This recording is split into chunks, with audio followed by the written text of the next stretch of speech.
Hey everyone, welcome back. So today I'm going to be talking about 6 of the top mistakes that people make when they draw hands. So the first one is ignoring anatomy and structure, which I already drew. We could actually kind of section it off and we could see that there'd be this sort of like wedge type shape inside of it. And then of course these show the three-dimensional structure of the anatomy.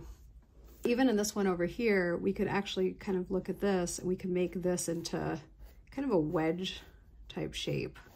So sort of like a thin cylinder, you know, not something that's not like this, but kind of like that, right?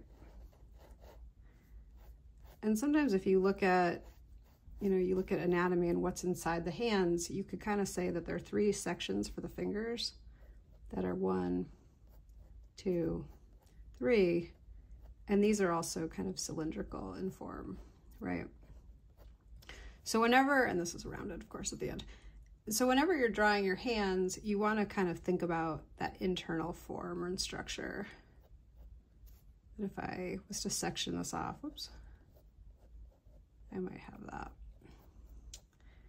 And when you're drawing, it's important, and one thing that will help you is actually really articulating that these are 3 separate sections in your fingers, okay?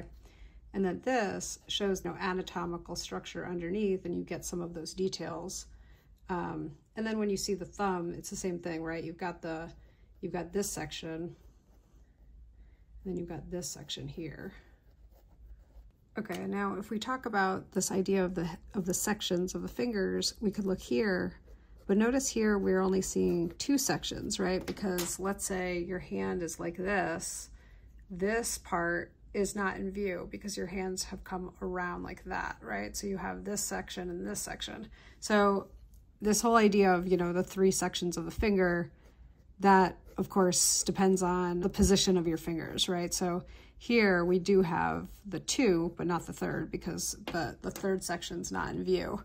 One way to get the articulation of the fingers is by actually drawing those separate sections, right? So instead of coming around like this all in one fell swoop, to actually show it like this and then separately like that. So that gives a sense of that there's a joint there and that these are 2 separate sections, 1 and 2.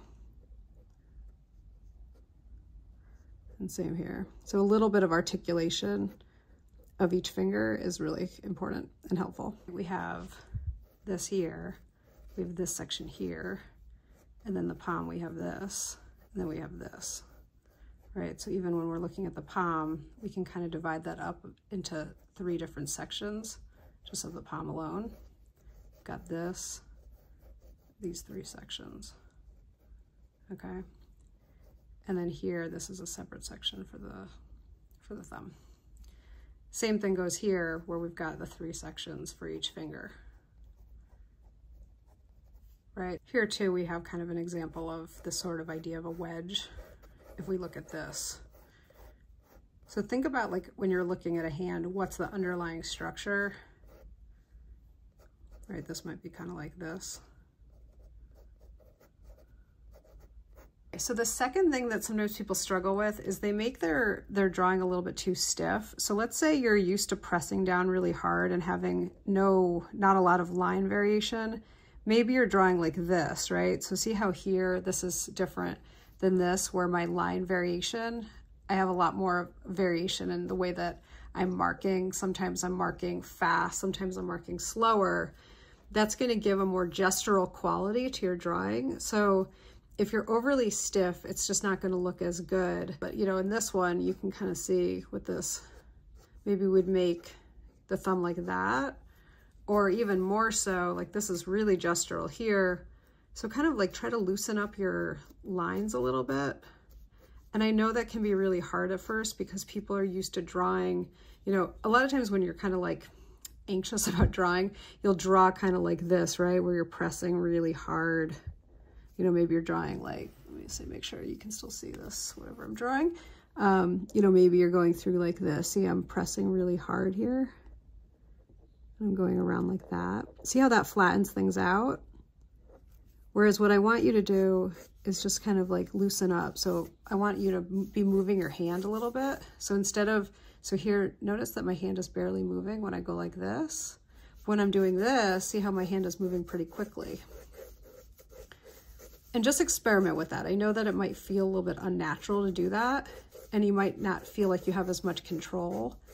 And with time though, you'll find that you actually can have better control. It's sort of, it's a little bit counterintuitive sometimes to think that way, that, you know, by loosening up, you actually would have more control. But you'll find, I think, that over time, you'll be able to have more control if you loosen up a little bit. So just try that, and you'll get a more gestural quality, and it'll actually look more realistic, because again, the hands are so, you know, movable that if you make your drawing too stiff like that, it's not going to work as well as if you make it more of a gestural kind of quality. Okay, so the next thing is not looking at your proportions. So proportions are really important with drawing. And by proportions, I mean measuring relationships. So if we look here, like at this hand that I already drew, I want you to notice that this is 1-to-1, right? About 1-to-1. Now go to your hand and look at that and see if it's also 1-to-1. Now, if you have an open palm, it's not quite 1-to-1, but when your palm is sort of turned over like that, you're going to have it be, you're going to notice that it's 1-to-1. I also look at relationships, right? So I'll look at kind of the negative space in here. I'll look at how far the thumb is from here and sort of take some of these measurements. Look at where the index finger falls in relationship to the middle finger. Look at where the pinky finger maybe falls in relation to the ring finger. You can take the proportion of from here to here versus from here to here. So that's what I mean by proportions. It's really looking at the relationships.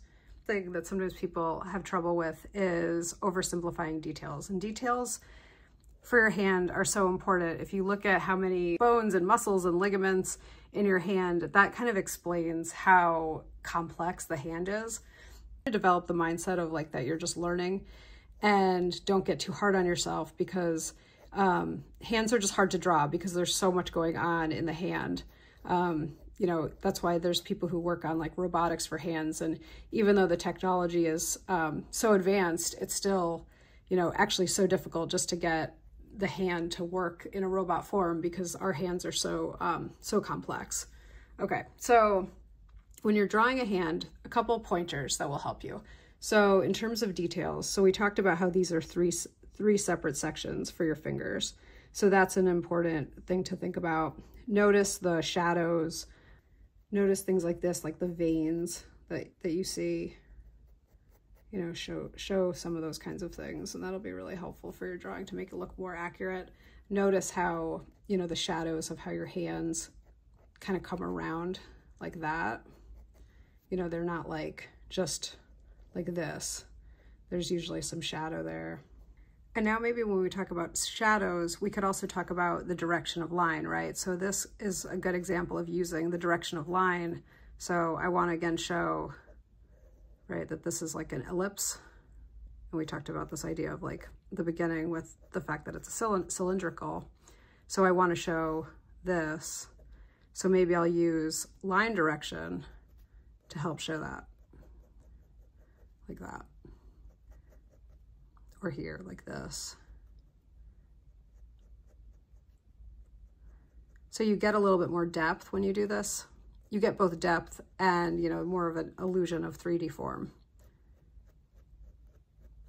Another thing that sometimes people struggle with, especially when they're drawing portraits, is they're making the hands too small. So if you're doing like a whole person on a page, you're not going to have a lot of room for the hand. So I recommend just doing hand studies, and you can do hand studies both from photographs and from just from life, like your own hands, or you can have, you know, maybe somebody sit for you, but probably just draw your hand, and that's a good thing to do. In terms of deciding how large to make your hand on the page, just see what feels natural to you. And go with that. And just, you know, be aware that if you're making a drawing and it's too small, it might just be a little bit more difficult. So kind of somewhere in between this and maybe a little bit bigger would be a good size to kind of go with, and just see how that goes for you.